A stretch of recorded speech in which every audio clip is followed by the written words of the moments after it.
Hi there, Andrea Moranville here, Sweet Life of a Baker. I am so excited to be sharing with you at Christmas time one of my favorite things to make. Every Christmas I make the exact same thing every Christmas morning for two reasons. First and foremost, what I'm about to share with you is one of the easiest things to put together, and you put everything together the day before to make Christmas morning really, really easy and fun and keeps you out of the kitchen so you can spend more time with your family.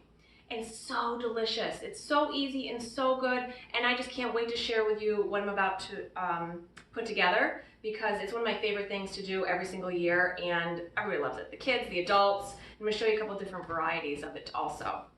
So first and foremost, on our Christmas morning, we always have baked French toast. Guys, this is one of the easiest things to put together, and using this recipe, you know it's going to wow and be delicious for your entire family. So the best part about this is that you make everything a day ahead of time. And then the day of Christmas, all you have to do is take your tin foil or saran wrap off of your sheet pan or off of your whatever your casserole dish and pop it right in the oven. It's that easy. So I want to share with you really quickly. The hardest part about this entire dish, honestly, and most time consuming, is cutting up all the bread. That is the most difficult part of this entire dish. You can use just about any type of bread you like. A nice French loaf is nice. If you want to get really decadent, you could use a brioche dough, a brioche bread. If you want to get super homemade, cut up your own homemade bread. This is a store-bought French loaf. I like it because it's nice and fluffy. Big French loaf, not a baguette because that's going to be a lot more dense, but this is a nice French loaf. Italian bread. If you are gluten-free, you can certainly use a gluten-free bread for this, which I do all the time actually. So this variety, which I'm sharing with you, is loaded with butter, it's loaded with milk, it's loaded with bread. If you are a dairy-free or gluten-free, you can substitute out the same measurements for either a gluten-free bread or a dairy substitute for the milk, and I'll talk about that in a second. So the hardest part is literally cubing up the bread. But pick a really nice bread. Try not to use sandwich bread. You want a little bit more substance, nice crust, because it's going to sit overnight in the refrigerator and soak up all that liquid. And you really want to make sure that it's got a little bit of more of a sturdy loaf to it. Okay, I'm going to set this aside for 1 second. And I'm going to assemble all of these ingredients and measurements are on my website, andreamoranville.com. So I'm not going to talk about actual measurements today. I'm only going to talk about method. But go to my website, feel free to andreamoranville.com, Sweet Life of a Baker, and you can find this exact recipe. I also want to mention really quickly, this entire YouTube is sponsored by Liberty Tabletop, and I'm really honored to have them sponsor me again for this YouTube video. And I only use and talk about products in my own kitchen that I really feel confident in, and so I'm sharing it with you because I really trust and value them. And so I'm going to go ahead, I'm going to put these things together and show you exactly what I do. So easy. So Christmas Eve or the night before any big family event, you're going to take eggs, brown sugar, regular sugar, you're going to put it in a bowl, cinnamon, lots of cinnamon, put a lot of cinnamon in here. You're going to take vanilla extract. Make sure if you use vanilla extract, it doesn't matter what brand, you just want to make sure that it's pure vanilla extract. Try not to stay, try to stay away from like a imitation vanilla. It's cheaper, but there's a reason it's not real. If you want to get really, really decadent, guys, put a little vanilla bean paste in this. It's going to add that little extra pizzazz to a dish that everyone's going to say, what is that? It's just a little bit, the little flecks of vanilla bean are going to be really, really nice in here. Then, if you want to get even more layers on this dish, take a little bit of fresh nutmeg. It looks just like this, just like a little nut. And you take a cheese grater or some sort of a grater or a zester and just go ahead and zest a little bit of nutmeg in your mixture. And then you have milk, whole milk. So I have 2 cups of whole milk in here. If you were dairy-free, you would do almond milk or soy milk. You could substitute eggnog into this if you wanted to do an eggnog French toast bake on Christmas morning. I'm just using plain whole milk. If you want to get even more decadent, you could substitute half of that with a little bit of heavy cream. You can certainly do that as well. Heavy cream, eggnog, put a little liqueur in there if it's an adult-only breakfast. Maybe a little bit of like an amaretto, a little bit of almond. You could do so much with this French toast bake. Once you have the basis for your flavorings and your seasonings, you can get so creative for your family. This is one I know my family really enjoys. I do make 2 versions of this for Christmas. I make my dairy-free, gluten-free one, And then I make one for the adults. My brother comes in from out of town every Christmas, and his wife and my parents, and we all have a nice breakfast in the morning. So I do make 2 versions of this for Christmas morning. The adult version and the kid version. I'm going to show you also, all right, so this is it. So I'm just giving it a nice whisk. What you're going to do is you're going to take the mixture the night before, okay, and you're literally just going to pour it right over your bread, okay? Just go ahead and pour it right over your bread. Let that bread soak up all the liquid. Now what's going to happen overnight? Okay. All right, so get that poured on there. The next thing you want to do is going to soak up into all that bread. So what you want to do is kind of turn over the top pieces a little bit just to kind of coat them. Now if you notice, I have really, really big chunks in here because what you don't want to do is have so small of pieces that it almost dissolves and then it kind of becomes one piece. So you want to have those really big pieces and chunks in your baked casserole. Okay, so I just want to coat the top just a tiny bit. And then I'm going to go ahead and I'm going to put some really nice blueberries all over the top of it. Fresh blueberries are great for a dish like this. You can certainly use frozen, but it's Christmas morning, so use some fresh berries on top. You wouldn't notice the taste too much, but it's nice to have some nice fresh berries in the winter, especially when it's not berry season. So, all right, so I'm going to go ahead, I'm going to put this on here. This is going to be done the day before Christmas. You are not going to do this the morning of. You're going to take this entire pan, you're going to cover it with saran wrap or a tin foil, and you're going to put it in your fridge overnight. And all that liquid's going to absorb into that bread. Okay, so we're going to put this aside for a second. Put it right there. That's delicious. You could put chopped pecans on this. You could put strawberries. You could put raspberries. You could put just about anything on the top that you could possibly think about. Maybe some walnuts. You could put a streusel topping on top. This is a really great versatile dish that you can kind of create for your own family. This is one that I know that we really love in our house. Okay. Next thing we're going to talk about is, let's do the hash brown casserole. Okay, a couple things about this hash brown casserole recipe. I didn't create this recipe. This is one that I found a long time ago online. I don't even know where I found it, but it has been in my baking recipe book for a really, really, really long time, since that time, and I haven't changed it. And here's why. It's that good. When you find something that's really, really good, you don't have to change it, right? Just keep making it. So the only thing I've changed about this over the years is if you are not a big canned food person, this does ask for canned cream of chicken soup, condensed. You can absolutely make your own. A couple tips I want to talk about this recipe. This recipe has only a few things in it. You could use fresh potatoes. I buy a bag of frozen shredded potatoes. You could use diced. You could use just about any type of shaped potato you want. I like the fine shredded frozen ones. A real good tip for this recipe is allow your potatoes to defrost. If they're frozen, a couple of things are going to happen. It's going to be really hard to mix in all the other ingredients, and it's going to be really cold. So I have found over the years that anytime I make this, I like it better when I defrost the potatoes first. Okay, it only has a few ingredients. You're gonna take. I use just a regular shredded cheddar cheese. You could use just about any cheese you like. I like the sharpness and the contrast of the cheddar cheese, and it's traditional to the dish. But you could use anything. You could use a Colby. You could use a pepper jack if you want a little bit of a spice. You could use a more mild cheese if you wanted to, but I like a nice sharp cheddar cheese. Okay, it has 1 can of cream of chicken soup. Now I know what you're saying, Andrea, you make everything from home scratch. What are you doing putting a can of soup in your dish? Guys, I like making things easy on the holidays too. If it's a good recipe and you like it and it's easy, keep making it. Yeah, do I use canned soup all the time? No. But for a dish like this, I don't mind using canned soup because I know it's going to come out really, really, really good. Okay, I have Himalayan sea salt, pepper, and I have a little bit of garlic powder in here. I'm going to put that right on top. I have sour cream. Guys, this is not a dish for somebody who it might be trying to watch what they're eating. This is a full, hearty, Christmas morning, decadent hash brown casserole. I just love it. Okay, so then you're gonna take onion. Half of a large onion or one small, medium-sized onion. This is half of an onion because I'll show you the size of the onion that I used. So you can see, if you have big onions at the house, like this big, this is a big one. I only used half of this. If you love onion, feel free to add more, but I find that half of an onion works really, really well with this.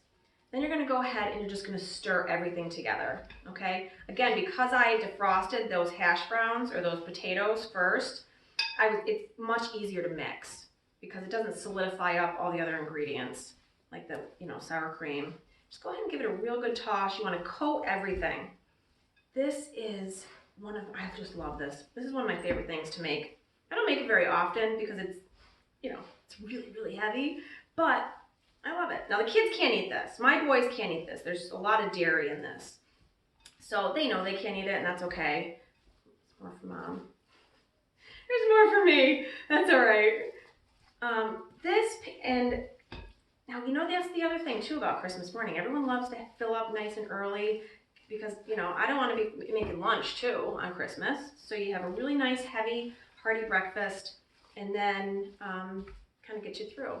So when we're halfway through doing presents with the kids, first of all, I'll go in and I'll preheat the oven when I get my coffee in the morning. So it starts. And then about halfway through, I will take my dishes and just pop them in the oven. Done. That's it. That's all I have to do is take 2 seconds, pop it in the oven. So again, I have more butter. I'm going to take a little bit of melted butter. I'm going to put it at the bottom of any type of a casserole dish, just to coat the bottom. All right, and you're going to take your hash browns and put it right on top. Just dump it right in. All right, so you're going to get all that yummy goodness in that bowl. And you're going to put these both in at the exact same time. So this can be done a day ahead also. So you're doing both of these dishes the day before. And you're going to literally just put them in the refrigerator. Take the rest of that butter, pour right over top. Okay? That's it. These are both done the day before. Okay? So you're going to put both of these dishes in the in the refrigerator. Christmas morning, all you have to do is pull them out of the refrigerator, pop them into the oven uncovered, and when you do, they will look like this. Watch out, Molly. Gotta move, honey. My dog's laying right in front of the oven door, of course, right? So when you pull out your baked French toast, it will look just like this. Now you can see, just make sure it's still warm, I just turned the oven off a while ago.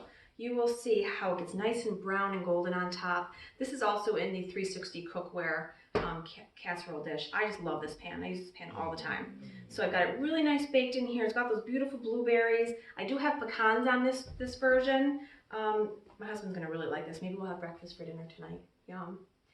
Then what you can do is you can take a sprinkling of like powdered sugar, pop it right on top. Serve it just like that. Okay? So you go ahead, you've got a really great, beautiful casserole for the morning. And then the other thing too about this is, put a little whipped cream on top. A little fresh whipped cream with vanilla bean. That's delicious. The kids will love that.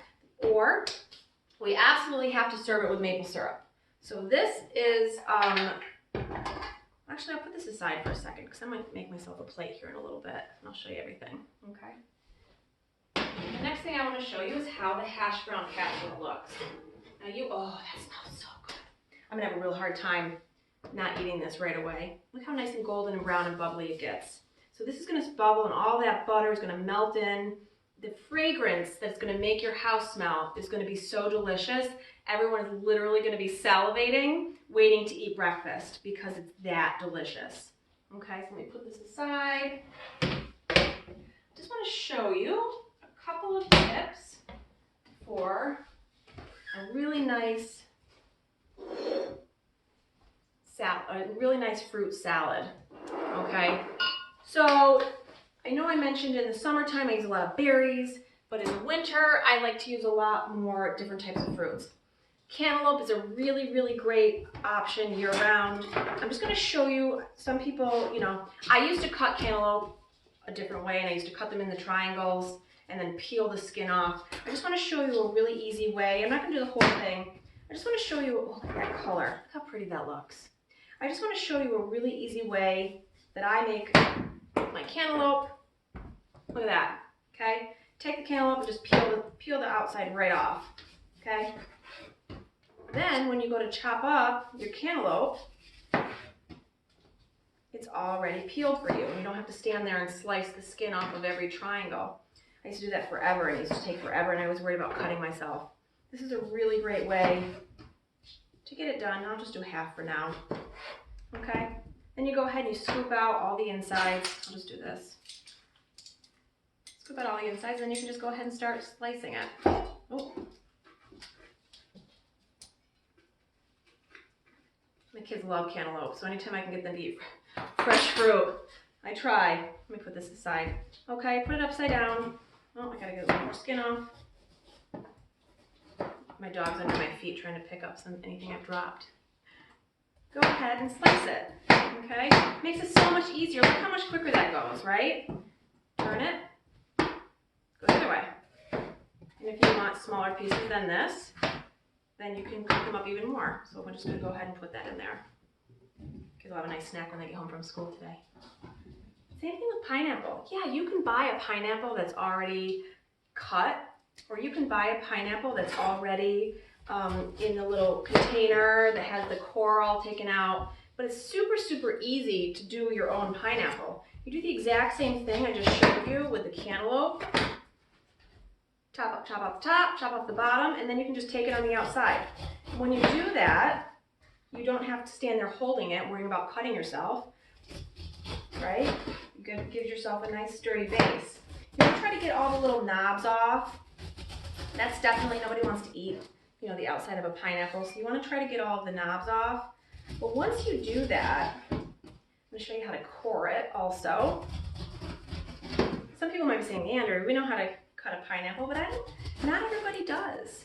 And so, you know, I used to be one of those people that used to pre-buy all the cantaloupe that was already cut up and all the pineapple that was already cut up, but it's so much cheaper to just buy a fresh pineapple and go ahead and core it yourself.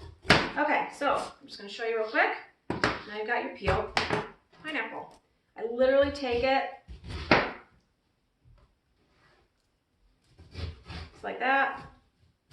You want to get rid of that center core. There are a lot of vitamins and nutrients in that core, but it's really, really tough to chew on. So you want to get rid of that core right there. Put it aside, and then you can go ahead and start chopping up your pineapple, depending on how big or how small you like them. Just go ahead and toss that. I'm not going to do it with a whole pineapple, but I just want to show you really quickly how to go ahead and do that. It makes it so much easier, and it goes so quickly. And you can do this a day ahead also.